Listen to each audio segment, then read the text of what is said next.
நாட்டு மக்களின் உயிர்களின் பெறுமதி தொடர்பில் சற்றும் பொருட்படுத்தாமல் தொடர்ச்சியாக இழைக்கப்பட்ட ஊழல் மோசடிகளே இன்று எமது நாடு எதிர்கொண்டுள்ள பிரச்சினைக்கு முக்கிய காரணமாகும். இது தொடர்பில் நாட்டு மக்களுக்கும் சந்தேகமில்லை. இது மஞ்சில வெண்பம் என்றும் அதிசிறந்தது.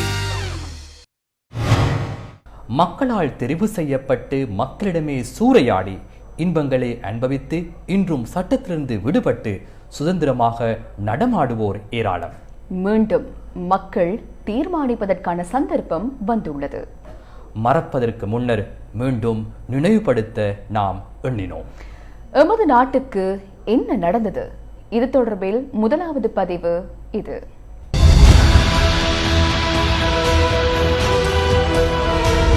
நம் நாட்டிற்கு நடந்தது என்ன? நாடொன்றின் சுகாதார கட்டமைப்பு என்பது அந்த நாட்டின் மக்களை வாழ வைக்கும் முக்கிய துறையாகும். மருந்து என்பது நாட்டு மக்களின் சுகாதார பாதுகாப்பை உறுதி செய்யும் அத்தியாவசிய காரணியாகும். நாட்டிற்கு நடந்தது என்ன?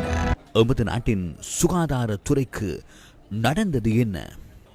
பாரதூரமான புற்றுநோயால் அவதியுற்று வாழ்வுக்கும் சாவுக்கும் இடையே போராடும் அப்பாவி நோயாளர்கள் கொள்வனவு செய்யும் மருந்திலிருந்தும் சூறையாடப்பட்ட ஒரு காலப்பகுதி எமது நாட்டின் சுகாதாரத்துறையில் இருந்தது.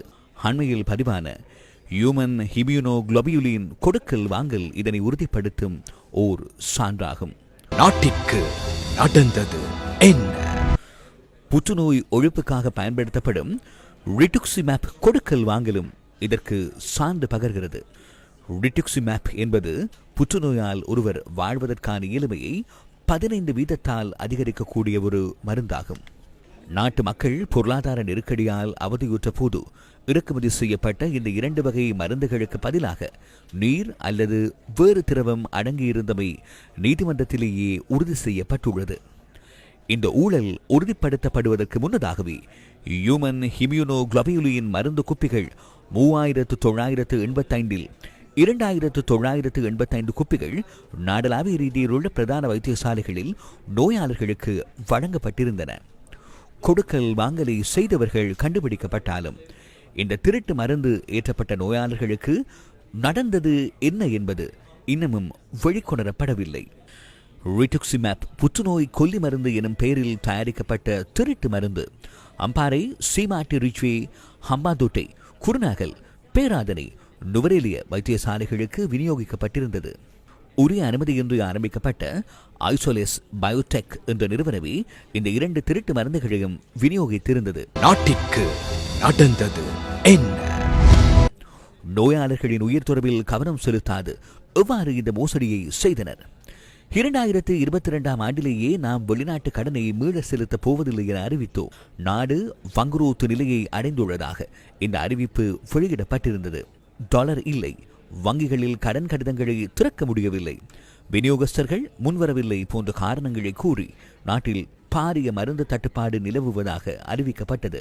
அந்த சந்தர்ப்பத்தில் பொறுப்பான பதவிகளில் இருந்தவர்கள் அவ்வாறு அறிவிப்புகளை வெளியிட்டாலும் களஞ்சிய சாலைகளில் அத்தகைய பாரதூரமான மருந்து தட்டுப்பாடு இருக்கவில்லை என்பது தற்போது வெளிக்கொணரப்பட்டுள்ளது. இதனிடையே 2022 ஆண்டு மே மாதம் 30 அமைச்சரவையில் பிரேரணை ஒன்று முன்வைக்கப்பட்டது. கோவிட்-19 அவசர பெருகை குழுவை தொடர்ந்தும் நடத்தி செல்ல வேண்டும் என தெரிவித்து மருந்து மற்றும் மருத்துவ உபகரண அவசர கொள்வனவுக்கு அனுமதி வழங்குமாறு இந்த பிரேரணையில் கோரப்பட்டிருந்தது. அந்த சந்தர்ப்பத்தில் அமைச்சரவையும் எவ்வித ஆய்வுகளையும் செய்யாமல் அங்கீகாரம் வழங்கியது. நாட்டில் டாலர் இல்லாததால் இந்திய கடன் திட்டத்தின் கீழ் மருந்து வகைகளை கொள்வனவு செய்யவும் அந்த சந்தர்ப்பத்தில் அமைச்சரவை அனுமதி அளித்தது. கடன் திட்டத்தில் மருந்துகளை கொள்வனவு செய்ய அவசர பெருகை நடைமுறையை தயாரிக்கவும் ஏற்கனவே முன்பதிவு செய்யப்பட்ட மருந்துகள் தொடர்பில் கவனம் செலுத்தாது அடுத்த 3 மாதங்களுக்கான மருந்துகளை முன்பதிவு செய்வதற்கும் உயர்மட்டத்தில் இருந்து பணிப்புரை விடுக்கப்பட்டது. நாட்டிற்கு நடந்தது என்ன? அவசர தேவை என ஊதி பிறப்பிக்கப்பட்ட பின்புலத்தில் ஔடதங்கள் ஒழுங்குபடுத்தல் அதிகார சபையில் பதிவு செய்யாமல் மருந்துகளை கொள்வனவு செய்வதற்கான சந்தர்ப்பம் கிட்டியது. 2022 ஆண்டு செப்டம்பர் மாதம் 285 அத்தியாவசிய மற்றும் உயிர் பாதுகாப்பு மருந்துகளை இந்திய கடன் திட்டத்தின் கீழ் கொள்வனவு செய்வதற்காக விநியோகத்தர்களிடம் யோசனைகளை பெறுவதற்கு சுகாதார அமைச்சு நடவடிக்கை எடுத்தது. இதன் தொடர்ச்சியாகவே ஹியூமன் ஹிமியூனோகுளோபியூலின் மருந்துக்காக இலங்கையின் தனியார் நிறுவனங்களிடமிருந்து யோசனைகள் பெறப்பட்டன. அவசர பெருகை நடைமுறையை பின்பற்றி யோசனைகளை கேட்டறிந்து மருந்து கொள்வனவு செய்வது சட்டவிரோதமானது என்பது தற்போது உறுதி செய்யப்பட்டுள்ளது. அது மாத்திரமல்லாது 1 மாதத்துக்கும் குறைவான பயன்பாட்டிற்கு மருந்து இருக்கும் சந்தர்ப்பத்தில் மாத்திரமே அவசர கொள்வனவை மேற்கொள்ள முடியும். அதற்கு முன்னதாக குறித்த மருந்துகள் எந்த அளவு இருக்கின்றன என்பது தொடர்பாக மதிப்பீடு செய்யப்பட வேண்டும். குறித்த கொடுக்கல் வாங்கல்களின் போது மருத்துவ விநியோக பிரிவில் இருந்த கையிருப்பு தொடர்பில் மாத்திரமே கவனம் செலுத்தப்பட்டுள்ளது. 3 மாதத்துக்கு தேவையான ரிட்டுக்ஸிமேப் மருந்து இருந்த நிலையிலேயே திருட்டு மருந்து கொள்வனவு செய்யப்பட்டிருந்தது. அது மாத்திரமல்ல, 2022ஆம் ஆண்டு அக்டோபர் மாதம் 25ஆம் தேதி மீண்டும் ஒரு அமைச்சரவை பத்திரத்தை தாக்கல் செய்து 317 மருந்து வகைகளுக்கு தட்டுப்பாடு நிலவுவதால் அவற்றை கொள்வனவு செய்வதற்கு அனுமதி வழங்குமாறு கோரப்பட்டது. ஏற்கனவே தட்டுப்பாடு நிலவுவதாக கூறி கொள்வனவு செய்வதற்கு அனுமதி பெறப்பட்ட மருந்துகள் சிலவும் இந்த 317 மருந்துகளில் உள்ளடங்கி இருந்தன. இந்திய கடன் வசதியின் கீழ் மருந்தை கொள்வனவு செய்வதற்கு விருப்பம் கோரப்பட்டாலும் அந்த மருந்துகளுக்கான பணம் கடன் வசதியின் கீழ் செலுத்தப்படவில்லை என்பதும் தெரிய வந்தது. காரணம், அது இந்திய உயர்ஸ்தானிகர் ஆணையம் தொடர்புபடுகிற நீண்ட கண்காணிப்புடன் கூடிய நடைமுறையாகும். இந்த திருட்டு மருந்து அல்லது நீர் நிரப்பப்பட்ட குப்பிகளுக்காக ஐசோலஸ் பயோடெக் நிறுவனத்திற்கு 144 மில்லியன் ரூபாவுக்கு மேற்பட்ட பணம் செலுத்தப்பட்டுள்ளது. மருத்துவ விநியோக பிரிவின் வங்கிக் கணக்கினூடாக இந்த பணம் செலுத்தப்பட்டுள்ளது. தலா 50 மில்லியன் ரூபாவுக்கான 2 காசோலைகளையும் எஞ்சிய தொகையை முக்கியத்துவத்தின் அடிப்படையில் குறித்த நிறுவனத்திற்கு வழங்குமாறு உயர் அதிகாரிகள் ஆலோசனை வழங்கியிருந்தனர். விற்பனை செய்யப்பட்ட மருந்துகள் திருட்டு மருந்து என்பதை கண்டுபிடிப்பதற்கு முன்னதாகவே நிறுவன உரிமையாளர் பணத்தை பெற்று முடித்தார். இந்த ஊழல் நீதிமன்றத்தில் விசாரணைக்கு வந்தபோது வங்கி கணக்கில் 17,000 ரூபாய் மாத்திரமே இருந்தது. இது குற்றவியல் விசாரணையில் தெரிய வந்தது. தற்போது சாட்சியங்களுடன் நீதிமன்றத்தில் இந்த விடயம் உள்ளது. இது தொடர்பில் கைது செய்யப்பட்டவர்கள், விளக்கமறியலில் வைக்கப்பட்டவர்கள், பின்னர் சுகவீனம் அடைந்தவர்கள், மறதி ஏற்பட்டதாக கூறியவர்கள் யார் என்பதை தற்போது மக்கள் நன்கு அறிவார்கள். மக்கள் நீதி நிலைநாட்டப்படும் வரையே காத்திருக்கின்றனர். நாட்டிற்கு நடந்தது என்ன?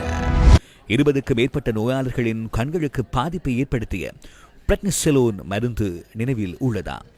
இந்தியாவில் இருந்து இறக்குமதி செய்யப்பட்ட இந்த மருந்து விஷமடைந்திருந்தமை உறுதி செய்யப்பட்டிருந்தது. இந்த மருந்தினால் நுவரேலியா, கொழும்பு கண் வைத்தியசாலைகளில் சத்திர சிகிச்சை மேற்கொள்ளப்பட்ட 20க்கு மேற்பட்ட நோயாளர்கள் பாதிக்கப்பட்டனர். சில நோயாளர்கள் முழுமையாக பார்வையை இழந்தனர். ஆனால் அது தொடர்பில் முன்னெடுக்கப்பட்ட விசாரணை எங்கே? அந்த நோயாளர்களுக்கு நீதி கிட்டியதா? பொருளாதார நெருக்கடி, தவறான தீர்மானங்களால் ஏற்பட்ட ஒன்று என கடந்த காலத்தில் நாட்டை வங்குரோத்தடைய செய்தவர்கள் தொடர்பில் உயர்நீதிமன்றம் வழங்கிய தீர்ப்பிலேயே தெளிவாக தெரிகிறது.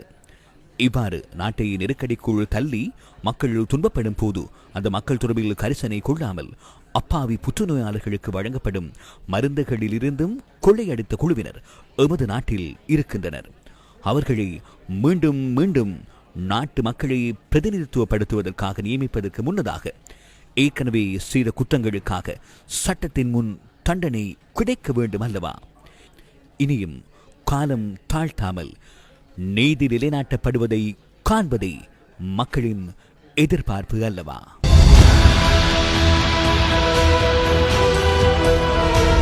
நம் நாட்டிற்கு நடந்தது என்ன?